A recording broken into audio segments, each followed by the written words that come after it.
Maithili express की शानदार प्रस्तुति।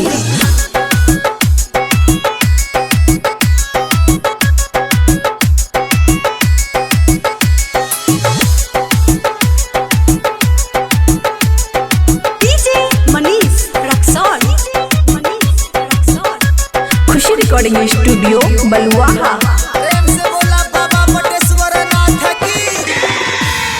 चीलम में भरी के गाजा पियत रही हरदम ये राजा। चीलम में भरी के गाजा पियत रही हरदम ये राजा। बंगोला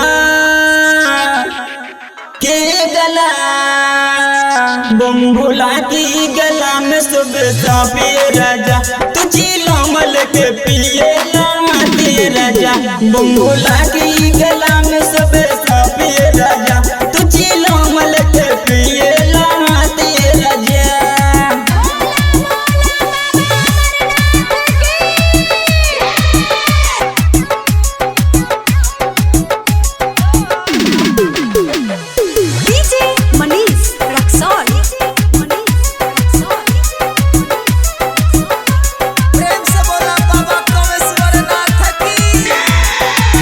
लाले लाले अखियां ई कईले बादीन के पील बभनिया ई पिस्तल मशीन के हो। लाले लाले अखियां ई कईले बादीन के पील बभनिया ई पिस्तल मशीन के नाता नसाइल बताबो चलत रही बम बम बोल के।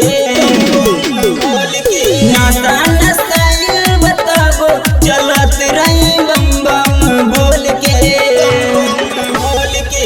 बंगोला के गला बंगोला की गला में सब साफे राजा। तुझे लामल के पिए लाते राजा। बंगोला की गला में सब साफे राजा। तुझे लामल के पिए लाते राजा। प्रेम से बोला बाबा रामेश्वर नाथ की।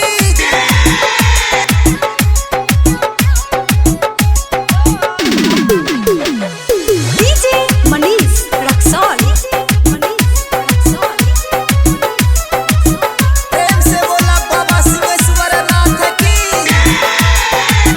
बनिया दतूर बा उतर पसीन के कैसे जाइब बम दिबदार मिल के।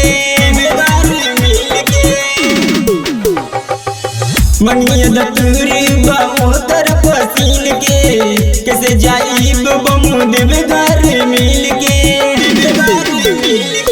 औसत कहेला कि सोना बम ले लतनी गाजाई माल के।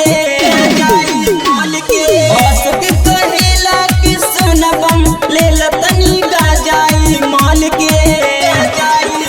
बंगोला के गला बंगोला की गला में सब साफे राजा। तुझे लामल के पिए लाते राजा। बंगोला की गला में सब साफे राजा। तुझे लामल के पिए लाते राजा। मान जाना ये राजा। खुशी रिकॉर्डिंग स्टूडियो बलुआहा।